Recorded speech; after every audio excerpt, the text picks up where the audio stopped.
Anyways, Prime Brand, pretty cool weapon. Long story short, you maintain your HP and you get more damage. Take damage and you lose all of your damage.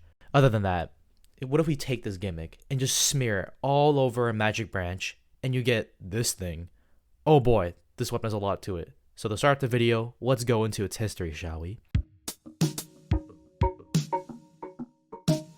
Prime Scepter is one of the many weapons that has been here since Pilgrim's release on February 4th, 2023.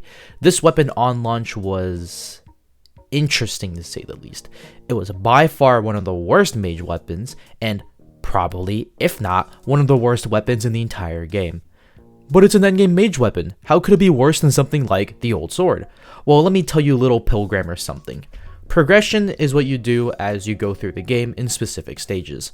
The reason why the old sword is considered not completely useless is because it's the only weapon you start with and can be used to clear the game's beginner quest and help farm gold and clear any enemies that try to have beef with you in the caves while grinding ores.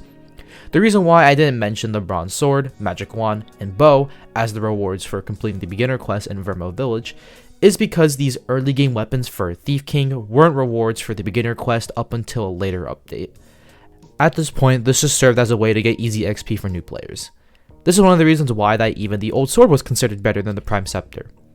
Now, let's talk about the Prime Scepter in terms of progression at that time. That's right. It served no fucking place in mage progression. Let's talk about the Prime Scepter during this time. This weapon can be bought from Mela for 2,500 gold, a Prime Brand, and a Magic Branch.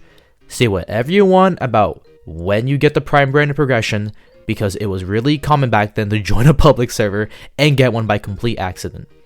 This staff is meant to be a late game staff based on how you get the Prime Brand, which is from buying the Unstable Crystal from Nebraska and summoning the Evil Army. The enemies from the Evil Army scale and have increased HP based on how many people you have and has 21 waves. And back then, this event was really difficult, which makes a lot of people think that without joining public servers, this is at least a low endgame to late mid-game weapon. Which brings us to the stats of this weapon, and oh man, they were interesting. This weapon's gimmick was, as I said in the intro, kind of like the Prime Brands. The Prime Scepter shot 3 projectiles from its base attack. The 2 extra projectiles dealt 10% of the Prime Scepter's damage. You'd only shoot the regular projectile if you had as much as 1 less HP, as the gimmick back then required you to have full HP for its full effect. Kinda like the Prime Brand at the time. The heavy shot 5 projectiles, of which each projectile did 35% of the weapon's damage, and you'd only lose 2 projectiles from the heavy if you weren't at full HP. So far, this weapon sounds pretty interesting, and seems pretty strong, but oh boy, you have not seen this weapon's stats. So far we got 60 base damage, 0.80 cooldown, 30 mana cost, 25% piercing, the weapon's a light element, 250% increased heavy cost, and 0.40 startup. This weapon actually has some pretty decent stats up until you realize that the Rainmaker, a weapon that is way easier to make, and not only has a better projectile that can hit enemies more than once, it doesn't require you to be at full HP, and it swings faster, and does more damage.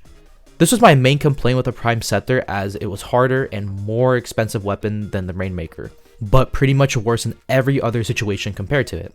So I went to Ford's DMs and complained to him about this weapon, and one day later, this weapon got 4 buffs on October 5th, 2023, where they increased the startup, decreased cooldown, changed the threshold of keeping the additional damage from being at full HP to above 75%, and added 50% piercing.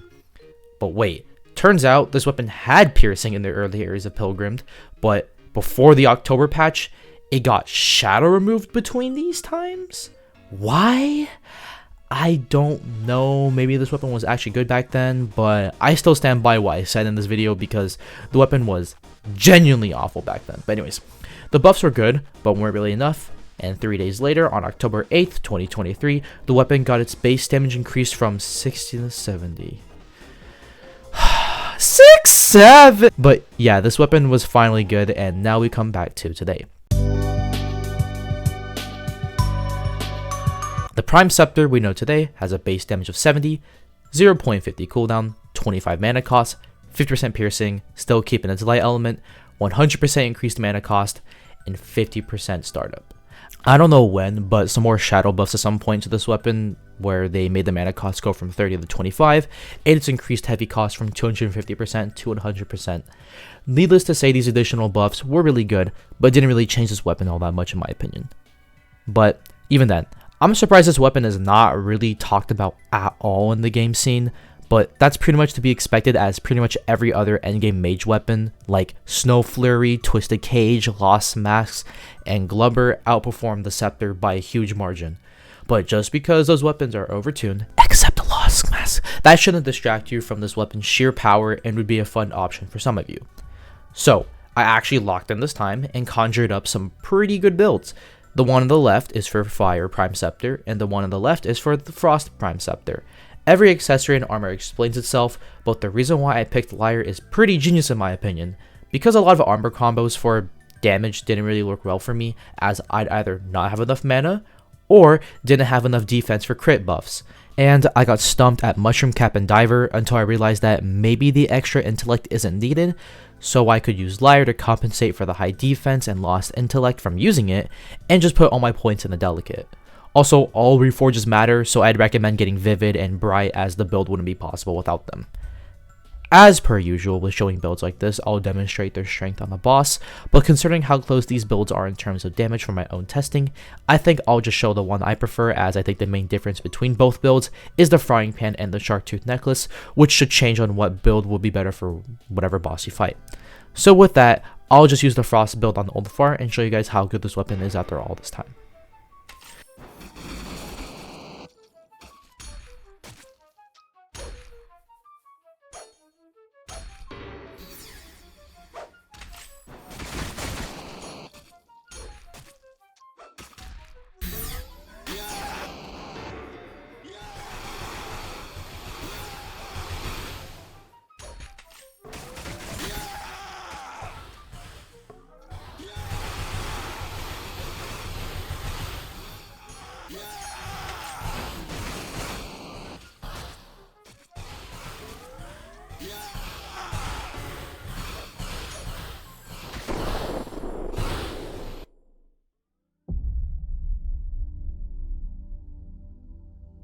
So yeah, Prime Brand has always been the cooler, popular older brother all its life.